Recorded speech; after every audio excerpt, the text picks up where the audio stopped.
Raj.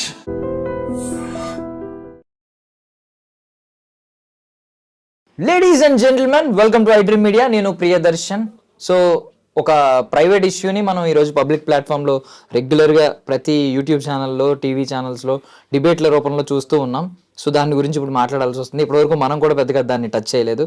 So అదేంటంటే ఒకరేమో hero, ఒకరేమో ఒక ప్రొఫెషనల్, ఒక బిజినెస్లో ఉన్న ఆమె Jismat Mandi owner Gautami Chaudhary, drinker Sai hero Dharma Mahesh, వీళ్ళిద్దరి ఇష్యూ గురించి ప్రతి చోట చర్చ జరుగుతుంది. కొంచెం మనం దాని గురించి డీప్గా డిస్కస్ చేసుకుందాం. మనతో పాటు సీనియర్ జర్నలిస్ట్ భరద్వాజ్ గారు ఉన్నారు, మాట్లాడదాం. సార్ నమస్తే. నమస్తే అండి. బాగున్నారా సార్? బాగున్నారు. సో ఫస్ట్ ఆఫ్ ఆల్ ఏంటి సార్ అంటే ఈ ఇష్యూ ఒక ప్రైవేట్ ఇష్యూ, అసలు ఒక కుటుంబ పంచాయతీ ఈరోజు పబ్లిక్ ప్లాట్ఫామ్ మీదకి వచ్చింది. సో ఆవిడ తీసుకొచ్చి స్టార్టింగ్ అయితే ఆవిడ ఎక్కువ కనిపించింది ఈ పబ్లిక్ ప్లాట్ఫామ్లో. సో ఆవిడ కేసెస్ పెట్టిందని చెప్పి విన్నాం. ఏంటంటే ఒక 3 కేసులు ఏంటంటే గృహహింస, వరకట్న వేధింపులు, ఇంకోటేమో ఇల్లీగల్ అఫైర్స్ కోసం వేధిస్తున్నాడు, అదనపు కట్నం కోసం వేధిస్తున్నాడు అనేది ఒకటి ఎలిగేషన్. సరే, వీళ్ళిద్దరి మధ్య రిలేషన్ స్ట్రెయిన్ అయిపోయి చాలా కాలం అయిపోయింది. దాదాపుగా విడివిడిగా ఉంటున్నారు అనేది వాళ్ళే చెప్పుకున్నారు స్వయంగా. లేకపోతే వాళ్ళ ఇంటి గొడవ ప్రపంచానికి తెలిసే అవకాశం లేదు. అయితే వీళ్ళ రిలేషను ఒక లివింగ్తో మొదలైంది. అంటే సహజీవనం చేస్తున్నాం మేము అని ఆవిడే ప్రకటించారు ప్రపంచానికి. ఇప్పుడు కాదు, ఈ జిస్మత్ మండి అనేది పెట్టిన తర్వాత ఆవిడ నిజానికి ఇన్స్టాగ్రామ్ ద్వారా సెలబ్రిటీ, సోషల్ మీడియా సెలబ్రిటీ హోదా అనుభవించింది ఆవిడ. అంటే చాలామంది వాళ్ళల్లో ఉన్నటువంటి హిడెన్ టాలెంట్ని సోషల్ మీడియాలో ఎగ్జిబిట్ చేయడం ద్వారా చాలా అంటే అటెన్షన్ గ్రాప్ చేస్తున్నారు. బాగానే చేయటం ద్వారా వాళ్ళకి అనుకోకుండా ఒక హోదా వచ్చేస్తుంది. ఆ వచ్చేసిన హోదా మీద వాళ్ళని ఇన్ఫ్లుయెన్షియర్స్ ఇలాంటి టైటిల్స్ ఇచ్చేసి పెంచేస్తున్నారు. అది అనుభవించింది ఆ అమ్మాయి.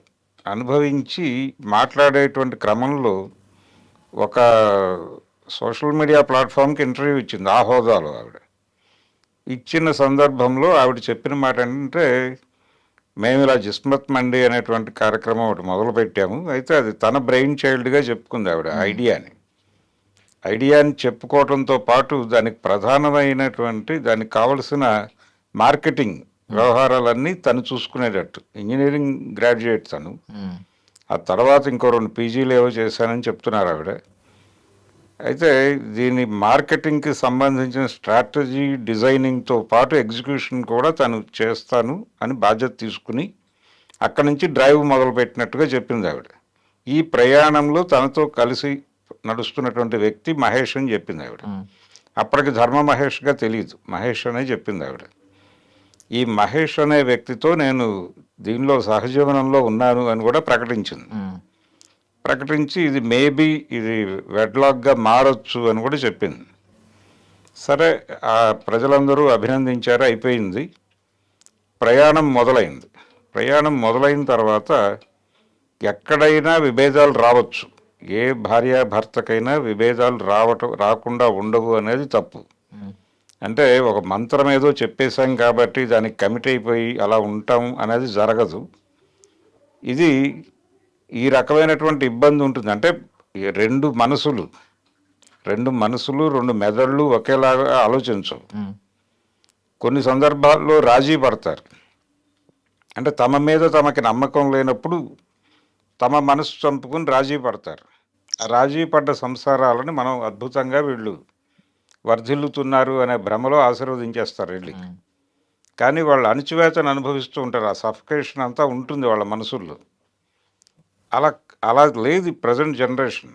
ఆ అమ్మాయి బ్రాటప్ ఎలా పెరిగింది అనే దాన్ని బట్టి ఆ అమ్మాయి ఆలోచన విధానం డిజైన్ అవుతుంది. ఇతని బ్రాటప్, ఇతను ఎక్కడ పుట్టాడు, ఎలా పెరిగాడు, ఏ బ్యాక్ డ్రాప్లో నడిచింది ఇతని ప్రయాణం అనే దాన్ని బట్టి అతని ఆలోచనలు ఉంటాయి. దీన్ని పరిగణనలో తీసుకోవాలి. వాళ్ళిద్దరిని కలిపి ఒక చోట ఉంచినప్పుడు వాళ్ళ అభిప్రాయాలు కలవాలని లేదు, వాళ్ళ ప్రయారిటీస్ ఒకేలాగా ఉండాలని లేదు. అలా లేనప్పుడు విడిపోవడం కోసమే ఒక చట్టం పెట్టారు అక్కడ, విడిపోయే ఇది. నిజానికి పెళ్ళిళ్ళు చేసేటప్పుడే విడిపోయే హక్కుని రిజర్వ్ చేసి వీళ్ళిద్దరినీ కలుపుతున్నామని చెప్పి ఇప్పుడు పైన ఒక ఇది వేస్తారు, ఒక పద్యం వేస్తారు, ఇది శుభలేఖల్లో. అది తీసేసి విడిపోయే హక్కుని రిజర్వ్ చేస్తూ వీళ్ళిద్దరినీ కలిపి ఉంచుతున్నామని వేస్తే సరిపోతుంది. ఏ క్షణమైనా విడిపోవచ్చు ఎవరైనా. ఉమ్, కానీ ఇక్కడ వచ్చేసరికి ఆ అమ్మాయికి ఇతనికి కలిపి కొన్ని ఆర్థిక లావాదేవీలు ఉన్నాయి. వీళ్ళిద్దరూ కలిసి లేరు. వీళ్ళ మధ్య విభేదాలు వచ్చినాయి. ఎవరి మానాన వాళ్ళు బతుకుతున్నారు. మధ్యలో ఒక బాబు ఉన్నాడు వీళ్ళకి. ఉమ్, ఆ బాబుకు సంబంధించి ఆ బాబుని కూడా సెంటిమెంటల్గా వాడే ప్రయత్నం చేస్తారు ఈ లావాదేవీ తేల్చుకోవటం కోసం. ఉమ్, నీ దగ్గర ఉన్నాడా, నా దగ్గర ఉన్నాడా, ఉండాలా, ఎవరి దగ్గర ఉండాలి అంటే గతంలో వాళ్ళు డివోర్స్ కోసం అప్లై చేస్తే భరణం ఇవ్వాల్సి వస్తుంది అనే గొడవతో వీళ్ళు హోల్డ్ చేసేవాళ్ళు. ఉమ్, ఈ పంచాయతీ అంతా ఇది బయట పంచాయతీ. అంటే బయట పంచాయతీ జరిగితే వన్ టైం సెటిల్మెంట్ ఏదో జరుగుతుంది. ఒకేసారి కొంత డబ్బులు ఇచ్చేయడం జరుగుతుంది. ఈ మధ్య ఇతను ఈ కేసులోకి శేఖర్ భాష ఇన్వాల్వ్ అయ్యాడు. ఉమ్, తను ఒక రకంగా మేల్కొలుపు అనేటువంటి ఒక నినాదంతో నడుస్తున్నాడు ఆయన. ఉమ్, అంటే పురుషుల హక్కుల పరిరక్షణ అనేది తన బాధ్యతగా స్వీకరించి ప్రయాణం మొదలుపెట్టాడు. ఉమ్, సరే ఆ మేరకు వాళ్ళు వీళ్ళ మీద పెడుతున్నటువంటి సెక్షన్స్ అన్నీ కూడా మిస్యూజ్ అవుతున్నాయని న్యాయమూర్తులు చెప్పినటువంటి అభిప్రాయాలను కూడా ఆయన అధికారికంగా ప్రకటిస్తూ ఆ మధ్య జంతర్ మంతర్ దగ్గర ఏదో ధర్నా కార్యక్రమం కూడా ఉమ్, చేశాడు. ఈ పద్ధతి మార్చాలి, చట్టాలు సవరించాలి అని. అంటే చాలా సందర్భాల్లో మనం ఇప్పుడు దళితుల్ని ప్రొటెక్ట్ చేస్తూ ఎస్సీ ఎస్టీ అట్రాసిటీస్ యాక్ట్ వచ్చింది. ఉమ్, దాని మీద కూడా ఇదే విమర్శ ఉంది. అది మిస్యూజ్ అవుతోంది అని అగ్రకులాల వాళ్ళు తరచూ చేసేటువంటి మాట. ఉమ్, అలాగే ఈ మహిళల్ని ప్రొటెక్ట్ చేస్తూ వాళ్ళ రైట్స్ని ప్రొటెక్ట్ చేస్తూ తీసుకొచ్చిన చట్టాలన్నీ మిస్యూజ్ అవుతున్నాయని ఇలాంటి వాళ్ళు మాట్లాడుతూ ఉంటారు. ఉమ్, దీనికి కూడా ఈ ఆర్గ్యుమెంట్కి కూడా మార్కెట్ ఉంది. అలాగే ఆ ఆర్గ్యుమెంట్ చాలా కాలంగా ఉంది కాబట్టి ఆ చట్టాలు తీసుకొచ్చారు. ఇది ఓట్ల కోసం తీసుకొచ్చిన చట్టాలు అని మాట్లాడేవాళ్ళు ఉన్నారు. ఉమ్, సరే అది ఏమైనప్పటికీ సామాజిక సమస్య అది. మహిళలు ఈ దేశంలో ఒక సఫకేషన్కి గురవుతున్నారు కల్చరల్గా అనేది వాస్తవం. ఇప్పటికీ ఇంత అడ్వాన్స్లో ఉన్నప్పటికీ కూడా పురుషాధిక్య సమాజం నడుస్తున్న మాట వాస్తవమే. ఉమ్, కొన్ని చెదురుమదురు సంఘటనల్లో వాళ్ళు అంటే సమాజంలో ఒక వైలెన్స్ పెరిగింది. ఈ వైలెన్స్ పెరగటం వెనకాల మార్కెట్ ఎకానమీ రోల్ ఉంది. ఎవరు ఇంకోరితో కలిసి లేరు. కంపార్ట్మెంటాలిటీ అనేది వచ్చింది ఇప్పుడు. ఉమ్, ఎవరి కంపార్ట్మెంట్లో వాళ్ళు ఉంటున్నారు. ఒకే ఇంట్లో భార్య భర్త కొడుకు ఉన్నప్పటికీ భార్య కంపార్ట్మెంట్లో భార్య ఉంటుంది, భర్త కంపార్ట్మెంట్లో భర్త ఉంటాడు, కొడుకు కంపార్ట్మెంట్లో కొడుకు ఉంటాడు. అందుకే మనకి 4 BHKలు 5 BHKలు BHKల సంఖ్య పెరుగుతోంది. ఉమ్, ఇది పెరగటం వెనకాల కంపార్ట్మెంటాలిటీ ఉంది. ఎవరి కంపార్ట్మెంట్లో వాళ్ళు ఉన్నప్పుడు వాళ్ళు కష్టాలు పక్కోడికి చెప్పుకోవడానికి ఇష్టపడట్లేదు. వాళ్ళ సమస్యలు చెప్పుకోవడానికి ఇష్టపడట్లేదు. ఎవరి బబుల్ వాళ్ళే పేల్చేసుకుంటున్నారు. ఈ ప్రాసెస్లో ఆత్మహత్యలు పెరిగినాయి. ఒకళ్ళ మీద ఒకళ్ళు దాడులు చేసుకోవడం పెరిగింది. తల్లుల్ని చంపుతున్న పిల్లల్ని చూస్తున్నాం, పిల్లల్ని చంపుతున్న తల్లుల్ని చూస్తున్నాం. గందరగోళంగా తయారైపోయింది రిలేషన్. ఉమ్, అన్ని రిలేషన్స్ ఇలాగే ఉన్నాయి. ఈ ప్రాసెస్లోనే ఈ గొడవ కూడా జరుగుతోంది. ఏది జిస్మత్ మండి బ్యాచ్. ఉమ్, అతనేమో హీరో, అతని తాలూకా ఒక సెలబ్రిటీ హోదా అతనికి ఉంది. ఈఎంఐకి కూడా సెలబ్రిటీ హోదా ఉంది ఈక్వల్గా. అలాగే ఒక బిజినెస్ని రైజ్ చేయటంలో తన రోల్ ఉంది. ఉమ్, సో ఇప్పుడు ఆ అమ్మాయి విడిపోవడానికి సంబంధించి ఒక వన్ టైం సెటిల్మెంట్ అడుగుతోంది. ఈ వన్ టైం సెటిల్మెంట్ అడుగుతున్న సందర్భంలో ఇప్పుడు శేఖర్ భాష లాంటి వాళ్ళు ఒక పాయింట్ తీసుకొస్తున్నారు. ఉమ్, వాళ్ళు ఏమంటారంటే ఒక అమ్మాయి ఎవరో ఇలాగే వన్ టైం సెటిల్మెంట్లు చేసి ఒక భర్త దగ్గర నుంచి కొంత అమౌంట్ తీసుకుని ఇతను వదిలిపెట్టేసి ఇంకెవరినో పెళ్లి చేసుకుని వాడిని కూడా ఇలాగే రోడ్డును లాగి ఉమ్, అక్కడ కొంత డబ్బులు లాగి ఇలా 7-8 పెళ్ళిళ్ళు చేసుకోవడం ద్వారా చాలా కోట్ల రూపాయలు ఆర్జించను ఉమ్, అని ఒక కేసు గురించి ఆయన ప్రస్తావిస్తున్నాడు. అది నిజమే కావచ్చు, కానీ ఎగ్జంప్షనల్ అలాంటివి ఉంటాయి, ఉండవని అంటలేదు. ఉమ్, ప్రపంచంలో అది కూడా ఉంటుంది. వీళ్ళు చేస్తారు, వాళ్ళు చేస్తారు, ఎవరైనా చేస్తారు. ఇద్దరు కలిసి ఉండాలి అనేటువంటి ఒక నైతిక బెత్తంతో ఆ అమ్మాయి మీద దాడి చేస్తున్నారు. ఉమ్, అంటే ఆ అమ్మాయి కొంత అంటే తనదైన పద్ధతిలో ఆ అమ్మాయి మీద కొన్ని ఎలిగేషన్స్ చేస్తున్నారు లైంగికపరమైనటువంటి పద్ధతులు. ఆ అమ్మాయి ఇతని మీద చేస్తోంది, ఇతను బయట తిరుగుతున్నాడు అని. ఉమ్, ఈ ప్రయాణంలో చాలామంది పేర్లు తీసుకొచ్చి వాడేసుకుంటున్నారు. ఇప్పుడు ఆ బిగ్ బాస్ షోలో ఉన్నటువంటి అమ్మాయి ఈ రోలింగ్లోకి వచ్చింది, వీళ్ళ ట్రాల్లోకి వచ్చింది. అలాగే ఈ TV5లో పనిచేస్తున్నటువంటి పెద్ద మనిషి కూడా దీనిలోకి వచ్చేసాడు. ఉమ్, ఆయన కూడా సర్క్యులేషన్లో ఉన్నాడు ఇప్పుడు. ఇలా ఎవరి పద్ధతుల్లో వాళ్ళు కొన్ని పేర్లు పట్టుకొచ్చేసి మాట్లాడేసుకుంటున్నారు. వాళ్ళిద్దరి మధ్య ఉన్నటువంటి సమస్యని ప్రపంచ సమస్యగా మార్చే ప్రయత్నం చేస్తున్నారు. ఈ ప్రపంచ సమస్య కాదది. ఈ జనరేషన్‌లో నడుస్తున్నటువంటి ధోరణే అది. ఆ అమ్మాయి విడిపోవాలి అనుకుంటోంది. చాలా ఓపెన్‌గా ఒక ఆఫర్ చెప్పేసింది. బాబు 10,00,00,000 కావలెను అని. ఈ 10,00,00,000 ప్లస్ తన బ్రెయిన్ చైల్డ్ అని తను క్లెయిమ్ చేసుకుంటున్నటువంటి ఆ జిస్మత్ మార్ట్‌కి సంబంధించినటువంటి మండీకి సంబంధించి ఆవిడ మొత్తం క్లెయిమ్ చేసుకుంది ఒక దశలో. ఆ తర్వాత ఏదో కొన్ని అవుట్‌లెట్లు తనకిచ్చేటట్టు కూడా ఆవిడ ఒక మాట మాట్లాడింది. అలాగే కూర్చోబెట్టి బేరం మాట్లాడితే మేబీ ఆ 10,00,00,000లో కూడా ఏదైనా తగ్గొచ్చు. అయితే ప్రధానంగా ఇక్కడ పురుషుల వైపు నుంచి జరుగుతున్న దారుణం ఏంటంటే, మగపిల్లల వైపు నుంచి వీళ్ళు అతిగా సాంప్రదాయంగా బిహేవ్ చేస్తున్నారు. ఆడపిల్లల మీద నెపం వేసి వీళ్ళు మరీ అతి సాంప్రదాయంగా మాట్లాడుతున్నారు. ఎందుకు మాట్లాడుతున్నారు అంటే, ఆడపిల్లలు చాలా చూజీగా తయారైపోయారు. ఈ మధ్యకాలంలో దాదాపు ఒక 25 ఏళ్ల నుంచి నడుస్తోంది ఈ ట్రెండ్. అంటే వాళ్ళు ఎవరిని పడితే వాళ్ళని పెళ్లి చేసుకోవడానికి కూడా సిద్ధంగా లేరు. ఎవరితో పడితే వాళ్ళతో కలిసి ఉండడానికి కూడా సిద్ధంగా లేరు. వాళ్ళు చాలా చూజీగా ఉన్నారు. ఈ చూజీగా ఉండటం వలన పెళ్లి కాని మగపిల్లల సంఖ్య పెరుగుతోంది. పెరిగింది ఆల్రెడీ. ఈ పిల్లకు పెళ్ళవుతుందా అని ఆ రోజుల్లో వేజల సత్యనారాయణ గారు సినిమా తీశాడు. ఇప్పుడు ఈ పిల్లాడికి పెళ్ళవుతుందా అని తీయాల్సిన పరిస్థితి. ఈ కండిషన్‌లో వీళ్ళకి ఆడపిల్లల మీద కోపం పెరిగిపోయి వీళ్ళు వాళ్ళ మీద విపరీతంగా ఉన్నవి లేనివి మాట్లాడేస్తున్నారు. అతిగా సాంప్రదాయంగా మారిపోయి, ఈ అమ్మాయి ఏమిటి ఈ డ్రెస్ వేసుకుని వచ్చింది రోడ్డు మీదకి అని వీడు మాట్లాడుతున్నాడు. అలాగే పార్కుల్లోనూ క్రికెట్ ఇవి జరిగేటువంటి ఏరియాల్లోనూ మగపిల్లలు ఆడపిల్లల గురించి మాట్లాడుకునే భాష చాలా వల్గర్‌గా మారిపోయింది. ఈ కల్చర్ నడుస్తోంది మార్కెట్‌లో. ఇది ఎవడవనన్నా కాదన్నా నడుస్తున్న చరిత్రే. ఈ కళ్ళద్దాల్లో నుంచి చూస్తే ఆ కుర్రోడు మాట్లాడుతున్నది, ఆ కుర్రోడిని సమర్థిస్తున్న వాళ్ళు మాట్లాడుతున్నది కొంచెం ఇబ్బందికరముగా కనిపిస్తోంది. ప్రతి ఆడపిల్ల మీద అలాంటి సంభాషణలే నడుస్తున్నాయి మార్కెట్‌లో. కరెక్ట్. అంటే ఆడపిల్ల నవ్వు పెదవి దాటకూడదు, కాలు గడప దాటకూడదు అనే ఒక పాత నిబంధన పట్టుకొచ్చి కొత్త నిబంధనగా మార్కెటింగ్ చేయడానికి ప్రయత్నం చేస్తున్నారు వీళ్ళందరూ. ఆ గ్యాప్ ఉంది. మగపిల్లలు బ్యాక్ రన్నింగ్‌లో ఉన్నారు. ఆడపిల్లలు ముందుకు పరిగెడుతున్నారు. వీళ్ళు వెనక్కి పరిగెడుతున్నారు. వీళ్ళు సనాతనం అవుతున్నారు. వాళ్ళు అధునాతనం అవుతున్నారు. ఇది ఈ నేపథ్యంలో చూడాలి ఈ కేసుని. ఇదేమి వింత కేసే అని నేను అనుకోవడం లేదు. అనవసరంగా మీడియాకి ఏంటంటే ఒక అమ్మాయి గురించి అతను మాట్లాడుతున్నప్పుడు దాన్ని కన్జ్యూమ్ చేసే వాళ్ళ సంఖ్య అధికంగా ఉంటుంది. ఇప్పుడు ఆ అమ్మాయి మాట్లాడేటప్పుడు ఎవరో ఇంకొక అమ్మాయి గురించి మాట్లాడుతోంది. ఆ అమ్మాయి ఇతని ఇంటికి వస్తోంది అని చెప్తోంది. ఇంకొక డాక్టర్ ఇతన్ని ఒళ్ళో పడుకోబెట్టుకుని ఏదో పెడుతోంది, ఫోటో చూశాను నేనని ఇవన్నీ మాట్లాడేస్తోంది ఆ అమ్మాయి. ఇది కన్జ్యూమ్ చేసేవాడికి మజాగా ఉంటుంది. ఇలాంటి విషయాలు వినటం కోసం ఈ వీడియోలు కన్జ్యూమ్ చేస్తున్నారు ప్రపంచం అంతా. అందుకని ఇది సాలబుల్ ప్రోడక్ట్గా కనిపించి ప్రపంచానికి వీళ్ళిద్దరిని పట్టుకొచ్చేసి మాట్లాడించేస్తున్నారు. ఇలా మీడియా ట్రయల్స్ జరిగిపోతున్నాయి. ఇక్కడ వీళ్ళు దాన్ని సెటిల్ చేయడానికి కూడా ఎవరు ప్రయత్నం చేయట్లేదు. అగ్గిపుల్ల గీసి మంటేయటానికి మాత్రమే ప్రయత్నం జరుగుతోంది.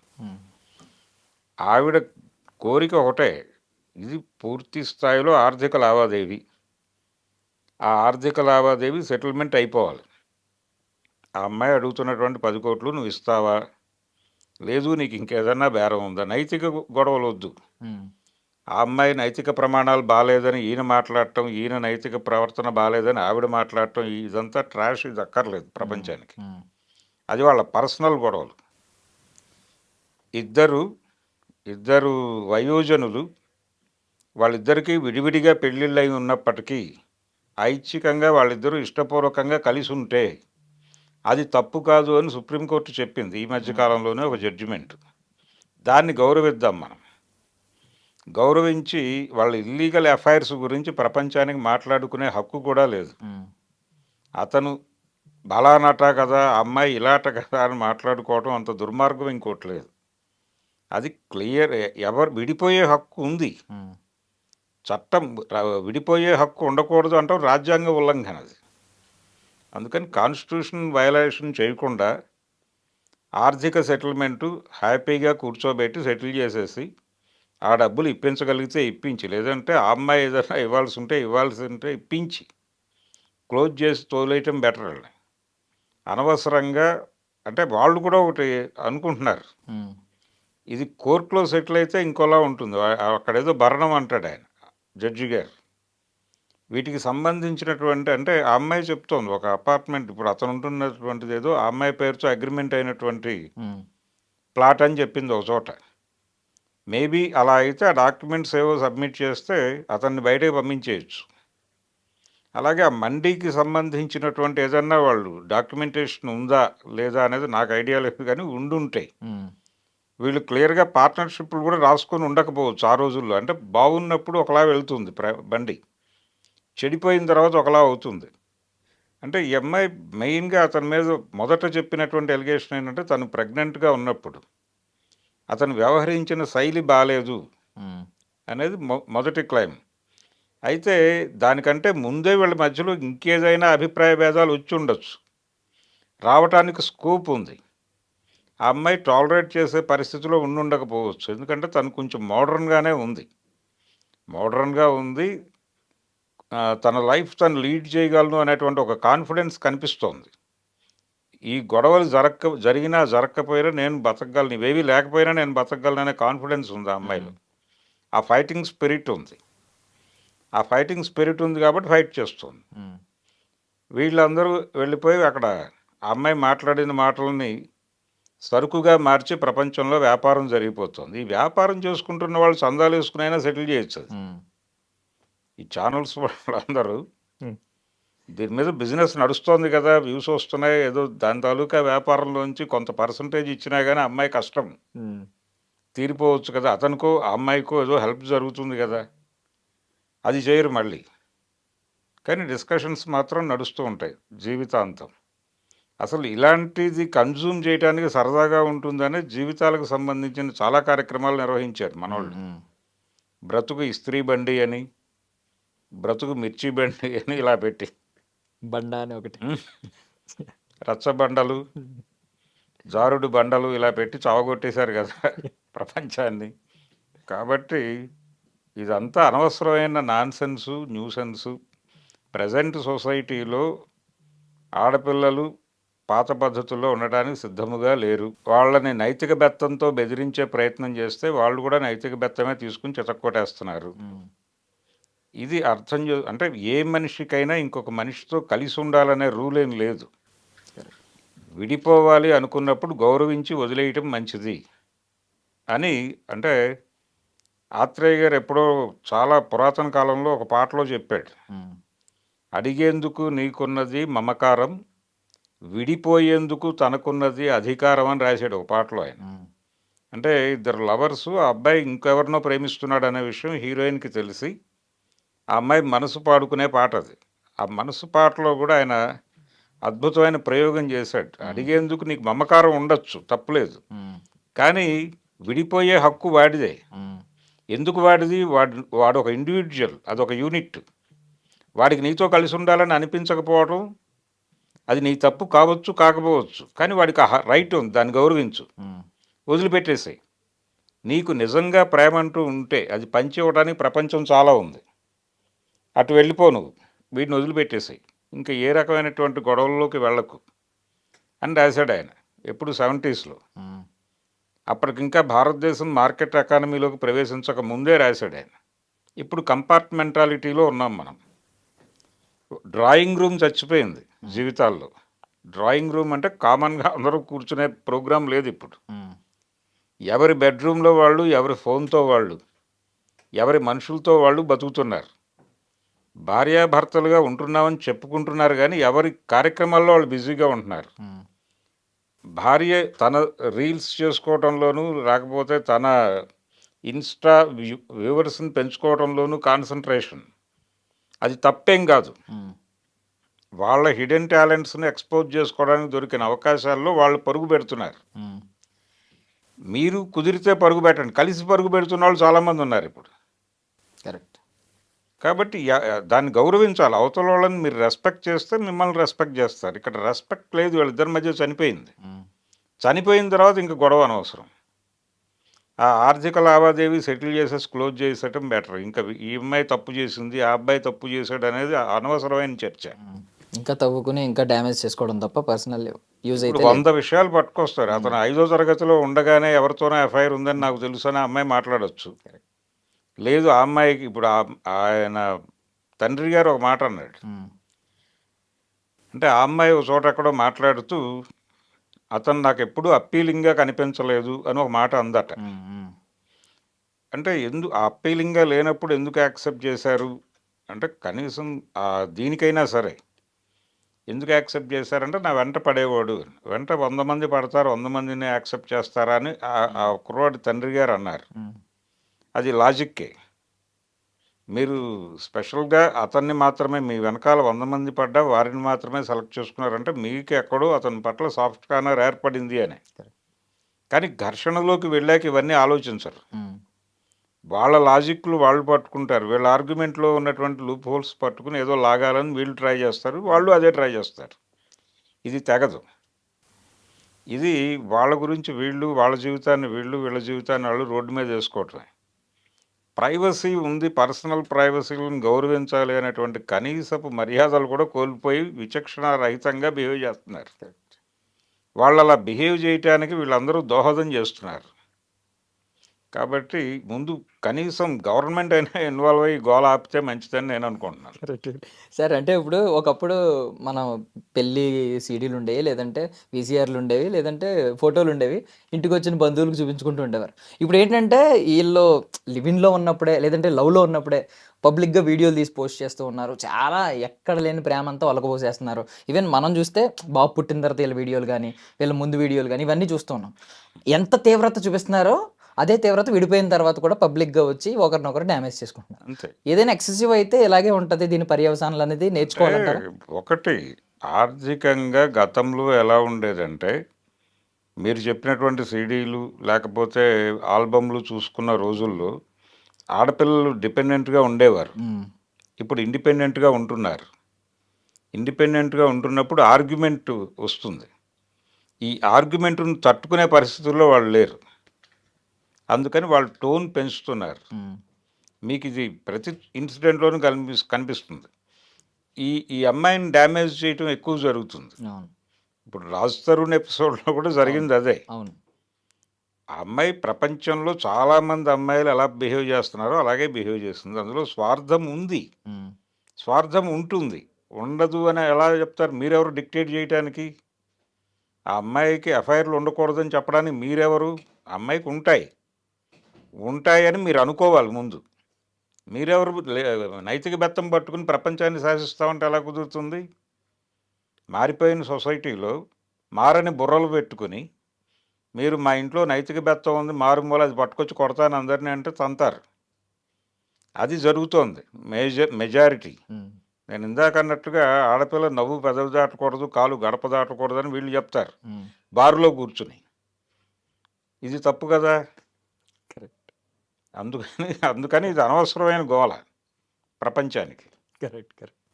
Thank you, sir. Thank you so much for your valuable time, sir. Thank you. And for more videos, Please subscribe to iDream. Please subscribe to iDream. Please subscribe iDream. And please subscribe to iDream. For more videos, subscribe to iDream. please like, share, and subscribe to the channel. Congratulations, iDream. Subscribe to iDream. Subscribe to iDream. So subscribe to iDream Media. iDream की iDream team अंदर की huge congratulations. Please subscribe iDream Media. Please subscribe to iDream. Subscribe iDream. Please subscribe to iDream. iDream అంటే నా కళల channel subscribe చేసుకున్నారు, నోరు తిరుగుతలేదు. మీరైతే గంట గుర్తు కొట్టండి. For more such videos, please subscribe to iDream. Subscribe to iDream. Please subscribe to iDream. Please subscribe iDream Media. Please do subscribe to iDream. Please subscribe to iDream Media. For best entertainment and information, please subscribe iDream. And don't forget to subscribe to iDream.